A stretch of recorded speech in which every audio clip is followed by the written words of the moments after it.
அனைவருக்கும் வணக்கம். தினசரி வானிலை பற்றி அறிய நம்முடைய யூடியூப் சம்பவத்தை செக் பண்ணுறேங்க. இது வரைக்கும் நம்ம சேனல் செக் பண்ண வந்து மறக்காம ஒரு செக் மட்டும் தயவு செய்து பண்ணுறேங்க. இன்றைக்கான தேதி வந்து பார்த்தீங்கன்னா மே 13/5/2024 இருக்குது. எல்லாருமே தயவு செய்து கவனமாக இருக்கவும். தமிழகத்தில் இருக்கக்கூடிய 38 மாவட்ட மக்களும், அதாவது வட மாவட்ட மக்களும் கவனமாக இருக்கணும். டெல்டா மாவட்ட மக்கள், தென் மாவட்ட மக்கள், மேற்கு மாவட்டம், உள் மாவட்டம், மேற்கு தொடர்ச்சி மலை மாவட்டங்கள் 38 மாவட்ட மக்களும் முன்னெச்சரிக்கை நடவடிக்கை எடுத்தாக வேண்டும். கண்டிப்பாக முன்னெச்சரிக்கை கண்டிப்பாக தேவை. இது ஒரு மழைக்காலம் போல் அமையப்போகுது. அதாவது இதுவரைக்கும் நம்ம வெயிலை இந்த ஆண்டு வரலாறு காணாத அளவுக்கு வெயிலை பார்த்துட்டோம். அது 44 டிகிரி 45 டிகிரிலாம் தொட்டது. உங்களுக்கெல்லாம் நல்லா தெரிஞ்சிருக்கும். இந்த ஆண்டு மார்ச் மாதம், ஏப்ரல் மாதம் 2 மாதம் அதிகமான வெயில். நம்ம வெயிலால் பட்ட கஷ்டங்களுக்கு அது வரலாறு காணாத அளவுக்கு எப்படி வெயில் அடிச்சிச்சோ, இப்போ வரலாற்றில் இல்லாத அளவுக்கு மழை பெய்ய போகுது. அதுவும் கோடையில் பெய்ய போகுதுங்க. ஸோ இதனால் நான் என்ன சொல்கிறேன்னா, எல்லா ஊருக்கும் மழை இருக்குது. எல்லா ஊர் தாலுக்கா மற்றும் மாவட்டங்கள், வட மாவட்டம், சென்னைக்கு மிக கனமழை இருக்குது. டெல்டா மாவட்டம், தென் மாவட்டம், மேற்கு மாவட்டம், அனைத்து 38 மாவட்டங்களுக்கும் மிக கனமழை 10 முதல் 20 சென்டிமீட்டர் மேலே தான் காத்திருக்கிறது. இதனால் மழைக்கான முன்னெச்சரிக்கை நடவடிக்கை கண்டிப்பாக எடுக்க வேண்டும். இப்போ மதுரையில் கூட நம்ம சொல்லியிருந்தோம், மதுரையில் ஒதுக்கி பெய்தாலும் அடுத்தடுத்து வரக்கூடிய நாட்களில் மதுரையை தான் மையமாக வைத்து பெய்யப்புன்னு சொன்னோம். நம்ம அறிவித்தபடியே பெய்து விட்டது. மதுரையில் 3 நாட்களாக தொடர்ச்சியாக மழை. அங்கே சுரங்கப்பாதைகள் அதிக அளவில் ஒரு வெள்ளப்பெருக்கு ஏற்பட்டு விட்டது. அது ஒரு சிறிய வெள்ளப்பெருக்கு. அதாவது இடுப்பு அளவிற்கு தண்ணீர் தேங்கி நிற்கிறது மதுரையில். ஆனால் மதுரையில் இன்னும் 2 வாரங்களுக்கு மழை இருக்குது. அதாவது 2 நாட்களாக 3 நாட்களாக பெய்த மழைக்கு அதிக அளவில் தண்ணீர் தேங்கி நிற்கிறது. இன்னும் ஒரு 2 வாரங்களுக்கு மழை இருக்குங்க. ஸோ இதை நம்ம அசால்ட்டாக இருக்கக்கூடாது. எல்லாருமே கவனமாக இருக்க வேண்டும். டெல்டா மாவட்டங்களுக்கும், வட மாவட்டங்களுக்கும், மேற்கு மாவட்டம் இதுவரைக்கும் மழை பெய்யாத எல்லா இடங்களுக்கும் மழை பெய்ய போகுது. சேர்த்து பெய்ய போது. அந்த சுழற்சி இன்னும் வரலை, இப்போ வந்துகிட்டு இருக்கு. இப்போ சுழற்சி இலங்கை நெருங்க போது. அந்த காட்டு சுழற்சி இப்போ இலங்கைக்கு அப்பால் தான் இருக்குது. நாளை கண்டிப்பாக இலங்கை நெருங்கிடும். இப்போ நெருங்கி வந்துக்கிட்டு இருக்கு. நாளை கண்டிப்பாக இலங்கை நெருங்கிடும். அந்த காற்று சுழற்சி வந்த பிறகு ஒட்டுமொத்த இந்திய பெருங்கடல் ஈரப்பதம் காற்று, அதாவது மழை தரக்கூடிய அதிகமான ஈரப்பதம் காற்றை ஈர்க்கப்பட்டு நம்ம தமிழகத்தில் 48 மணி நேரம் மழை தாங்க. இந்த சுழற்சி அமைந்து கொண்டு 48 மணி நேரமும் மழை கொடுக்க போகுது. மே 15, 16, 17, 18, 19, 20, 21, 24ஆம் தேதி வரைக்கும், அதுக்கு மேலே கூட மழை இருக்குது. ஆனால் இந்த 15 மே 21க்குள்ளே அந்த ஒரு வாரம், அதில் ஒரு 5 நாட்கள் ஒரு மிக கடுமையான மழை இருக்கும். அந்த நாள் எல்லாமே ஒரு 48 மணி நேரம் தொடர்ச்சியாகவே மழை வாய்ப்பு இருக்குது. எனவே எல்லாருமே கவனமாக இருக்கணும். கண்டிப்பாக அடுத்தடுத்து வரக்கூடிய நாட்களில் மழை பெய்து கொண்டே இருக்குங்க. நேற்று கூட பார்த்தீங்கன்னா திருப்பூரில் மழை. நேற்று கூட இரவு திருப்பூர் மாவட்டம், சேலம் மாவட்டம், பல்வேறு இடங்களில் நேற்றைக்கு நல்ல மழை. அதே போல் புதுக்கோட்டை மாவட்டம், புதுக்கோட்டையில் 2 நாளாக நல்ல மழை. புதுக்கோட்டையில் 2 நாளாக இந்த கந்தரவக்கோட்டை, பெரம்பலூர், புதுக்கோட்டை, இந்த புதுக்கோட்டை மாவட்டம் ஒட்டுமொத்தம் நேற்று கனமான மழை பெய்திருக்கிறது. தினசரி மழை என்பது பெய்து கொண்டு தான் இருக்கிறது. ஆனால் இடமாறி மழை நேற்றுக்கு பெய்த இடங்களுக்கும் இன்றைக்கி பெய்யும். ஏதாவது ஒதுக்கி இருந்தால் கண்டிப்பாக அடுத்தடுத்து வரக்கூடிய நாட்களில் பெய்யுங்க. கண்டிப்பாக இன்னும் இந்த வட மாவட்டம் மட்டும்தான் கொஞ்சம் மழை இல்லாமல் கொஞ்சம் இருக்குது. அது வட உள் மாவட்டம் பெய்து விட்டு இந்த ராணிப்பேட்டை, அரக்கோணம், காஞ்சிபுரம், திருவண்ணாமலை மற்றும் இந்த செங்கல்பட்டு, சென்னை இங்கே தான் இன்னும் பரவலாக பெய்யலை. அந்த இடங்களுக்கும் மிக கனமழை பெய்ய போகுது. அந்த இடங்களுக்கும் அந்த சுழற்சி நெருங்கிய பிறகு கண்டிப்பாக எதிர்பார்க்கலாம். இன்றைக்கும் வாய்ப்பு இருக்குது. 15ஆம் தேதிக்கு மேலே கண்டிப்பாக சென்னை, காஞ்சிபுரம், திருவள்ளூர், வட கடலோர மாவட்டம், வட உள் மாவட்டம், ஒட்டுமொத்த வட மாவட்டங்களுக்கும் மிக கனமழை தான். 20 சென்டிமீட்டர் மேலே எதிர்பார்க்கலாம். வட மாவட்டங்களுக்கும் 20 சென்டிமீட்டர் மேலே மழை காத்திருக்கிறது. ஸோ அடுத்து டெல்டா மாவட்டங்களுக்கு தினசரி மழை உண்டு. காலை நேரத்தில் தெற்கு டெல்டா, அதிராமப்பட்டினம், வேதாரண்யம், இந்த ஒரத்தநாடு பட்டுக்கோட்டை இந்த கடலோரத்தில் இருக்கும்.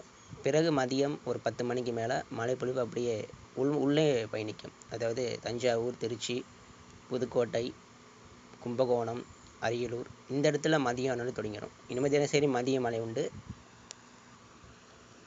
எனவே டெல்டா மாவட்டங்களுக்கும் மிக கனமழை கண்டிப்பாக இருக்கிறது. வேதாரண்யம், நாகப்பட்டினம், தஞ்சாவூர், திருச்சி, அரியலூர், பெரம்பலூர், புதுக்கோட்டை ஒட்டுமொத்த டெல்டா மாவட்டங்கள் முழுவதுமே 10 முதல் 20 சென்டிமீட்டர் மேலே காத்திருக்கிறது. அதேபோல் தென் மாவட்டங்களுக்கும் கண்டிப்பாக மழை இருக்குது. ராஜபாளையம், கோவில்பட்டி, தென்காசி, ராமேஸ்வரம், ராமநாதபுரம் மாவட்டம், கோவில்பட்டி, தூத்துக்குடி, திருநெல்வேலி, கன்னியாகுமரி மாவட்டம், தென் கடலோரம் மற்றும் தென் உள் மாவட்டம், மணப்பாறை, திண்டுக்கல், தேனி, ஒட்டஞ்சத்திரம் இதுவரைக்கும் தென் மாவட்டத்தில் இன்னும் மழை பெய்திருக்கிறதா ஒதுக்கி இருந்தாலும் அடுத்தடுத்து வரக்கூடிய நாட்களில் மிக கனமழை கண்டிப்பாக இருக்குது. தென் மாவட்டங்கள் முழுவதுமே மிக கனமழை 10 முதல் 20 சென்டிமீட்டர் மேலே கண்டிப்பாக எதிர்பார்க்கலாம். அதேபோல் கோயம்புத்தூர், திருப்பூர், கரூர், கர்நாடகா எல்லையோர மாவட்டங்கள் எல்லா இடங்களுக்கும் மழை உண்டு. அதாவது தெளிவாக சொல்லப்போனால் ஏரி குளங்கள் ஓரளவு நிரம்புங்க. அது ஓரளவு கொஞ்சம் தண்ணீர் தேங்கி நிற்கும். அது இப்போல்லாம் பார்த்துருப்பீங்க. இப்போ ஏரி குளங்கள்லாம் பார்த்தீங்கன்னா தண்ணீரே இருக்காது, ஒரு சொட்டு தண்ணீரே இல்லை. அது மட்டும் இல்லாமல் வட மாவட்டம், அந்த பாலாற்று, அது மட்டும் இல்லாமல் அந்த மேட்டூரில் கூட தண்ணி இல்லை. அந்த காற்று சுழற்சி அமைந்து கொண்டு மழை கொடுக்கும் பொழுது ஒரு ஏரி குளங்கள் ஓரளவு தண்ணீரை கொஞ்சம் ஏற்றும். ஓரளவு தான் ஏற்றும், ரொம்பலாம் ஏறாது, கொஞ்சம் ஓரளவு நிரப்பலாம். அந்த அளவிற்கு மழை இருக்கிறது. அடுத்து நம்ம இன்றைக்கி பார்த்துருவோம். இன்றைக்கி நம்ம தமிழகத்தில் வெயிலொளி தாக்கம் மதியம் கொஞ்சம் சற்று அதிகமான ஒரு வெயிலாக இருந்தாலும் மழை விடும். அதாவது இன்றைக்கி ஒரு குறைவான வெயில் தான். அதிகபட்சம் 40 டிகிரிக்குள்ளே தான் இருக்கும். இந்த குறைவான வெயில் அடித்தா கூட அது ஒரு அதிகமான வெயில் போல தெரியும். ஏன்னு கேட்டிங்கன்னா குறைந்த அழுத்த பகுதி, காற்று இல்லாமல் கொஞ்சம் புழுக்கம் நிசத்தமாக இருக்கும். இந்த காற்று இல்லாமல் நிசத்தமாக இருக்குது பார்த்தீங்களா, அந்த நேரத்தில் தான் கொஞ்சம் வெயில் சற்று ஒரு அதிகமான வெயிலாக இருக்கும். ஏன்னா காற்று அடித்தா எவ்வளோ வெயில் அடித்தாலும் தெரியாது. இப்போ காற்று மதிய நேரத்தில் வராதனால உள் மாவட்டம், மேற்கு மாவட்டம், தென் உள் மாவட்டத்தில் கொஞ்சம் உயரழுத்தம், அதாவது உயரழுத்தம் சொல்வதை விட குறைந்த அழுத்த பகுதி, காற்று இல்லாமல் நிசத்தமாக இருப்பதனால கொஞ்சம் அதிகமான ஒரு வெயிலாக இருக்கும். இனிமேல் இந்த வெயில் கூட இருக்காதுங்க. இந்த வெயில் கூட அந்த சுழற்சி வந்த பிறகு இப்போ அடிக்கக்கூடிய வெயில் கூட இருக்காதான் நினைக்கிறேன். அது கூட இல்லாமல் போயிடும். ஏன்னா அந்த சுழற்சி கடலிலிருந்து ஒட்டுமொத்த மேகத்தையும், அதாவது நம்ம வடகிழக்கு பருவமழை பார்த்துருப்போம். நம்ம வடகிழக்கு பருவமழை என்ன நடக்கும், அது வெயில் சுத்தமாக அடிக்காது, ஒரு மங்கலான வெயில். கடலிலிருந்து மேகங்கள் உருவாகி நம்ம தமிழகம் நோக்கி வந்துக்கிட்டே இருக்கும். விட்டு விட்டு விட்டு விட்டு விட்டு மழை கொடுத்து கொண்டே இருக்கும். நம்ம பார்த்துருப்போம், வடகிழக்கு பருவமழையில் பார்த்துருப்போம். இப்போ அதே போல் தான் ஒரு வடகிழக்கு பருவமழை போல் மழை பெய்ய போகுது. வடகிழக்கு பருவமழை போல் ஒரு டஃப் கொடுக்க போகுது. அடுத்து இன்றைக்கி மழைக்கான வாய்ப்பு பார்த்திங்கன்னா டெல்டா மாவட்டம், வேதாரண்யம், நாகப்பட்டினம், திருத்துறைப்பூண்டி, மன்னார்குடி மற்றும் இந்த டெல்டா கடலோர மாவட்டங்கள், காரைக்கால், தஞ்சாவூர், திருச்சி, புதுக்கோட்டை மாவட்டம் ஒட்டுமொத்த டெல்டா மாவட்டங்கள் முழுவதுமே நேற்று போல் இன்றைக்கும் சற்று பரவலாக மழை இருக்கிறது. ஒரு நாள் ஒதுக்கினாலும் அடுத்த நாள் கண்டிப்பாக இருக்கும்.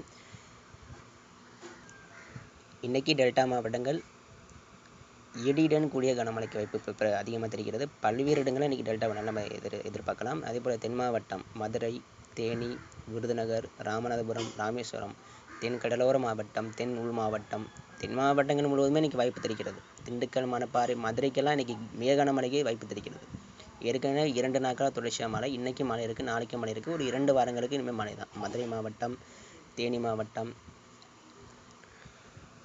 எல்லா இடங்களுக்கும் மழை உண்டு. அதேபோல் கோயம்புத்தூர், கர்நாடகா எல்லையோர மாவட்டம், கிருஷ்ணகிரி, தருமபுரி, இன்னைக்கு நாளைக்கும் ஒரு 15ஆம் தேதி வரைக்கும் இந்த வட மாவட்டம், வட கடலோர மாவட்டம், இந்த சென்னைக்கெல்லாம் இப்போதைக்கு மழை வராது. ஏன்னு கேட்டிங்கன்னா கடல் காற்று என்பது உள்ளே சென்று போய் மழை கொடுக்குது. கடல் காற்று அப்படிங்கிறது காஞ்சிபுரம், நேற்று கூட காஞ்சிபுரம், திருவள்ளூர் இந்த இடத்துல மழை பதிவானது. ஆனால் 15ஆம் தேதிக்கு மேலே சென்னைக்கெல்லாம் மிக கனமழை இருக்குது. இப்போதைக்கு வாய்ப்பு இருக்குது, இப்போதைக்கு வாய்ப்பு மட்டுமே இருக்குது. இன்றைக்கி கூட வரலாம். இப்போ வரலைன்னா மே மாதம் 15ஆம் தேதிக்கு மேலே அந்த சுழற்சி நெருங்கிய பிறகு சென்னைக்கு மழை முன்னேறும். சென்னைக்கு மிக கனமழை இருக்குது. காஞ்சிபுரம், ராணிப்பேட்டை, திருவள்ளூர், திருவண்ணாமலை ஒட்டுமொத்த வடகடலோர மாவட்டங்களுக்கும் மே மாதம் 15ஆம் தேதிக்கு மேலே மிக கனமழை கண்டிப்பாக காத்திருக்கிறது. இன்றைக்கும் நாளைக்கு ஒரு 2 இன்றைக்கி நாளைக்கு மட்டும் கொஞ்சம் குறைவாக இருக்கும். ஆனால் மழை இருக்கும். ராணிப்பேட்டை வட உள் மாவட்டத்தில் மழை இருக்கும். காஞ்சிபுரம் திருவள்ளூர் இங்கே எல்லாமே ஒரு சில இடத்துல மழை இருக்கும். ஆனால் கண்டிப்பாக கர்நாடகா இடையூர் மாவட்டம் கிருஷ்ணகிரி தருமபுரி திருவண்ணாமலை மாவட்டம் மற்றும் இந்த சேலம் ஆத்தூர் நாமக்கல் திருப்பூர் கரூர் கோயம்புத்தூர் பொள்ளாச்சி மற்றும் மேற்கு தொடர்ச்சி மலை மாவட்டங்கள் கரூர் இந்த உள் மாவட்டங்கள் முழுவதுமே இன்றைக்கி சற்று பரவலாக மழை இருக்கும். எனவே தினசரி வானிலை பற்றி அறிய நம்ம யூடியூப் சேனலை சப்ஸ்கிரைப் பண்ணுங்கள். அடுத்தடுத்து வரக்கூடிய நாட்களில் கண்டிப்பாக மழை இருக்கிறது. நன்றிங்க.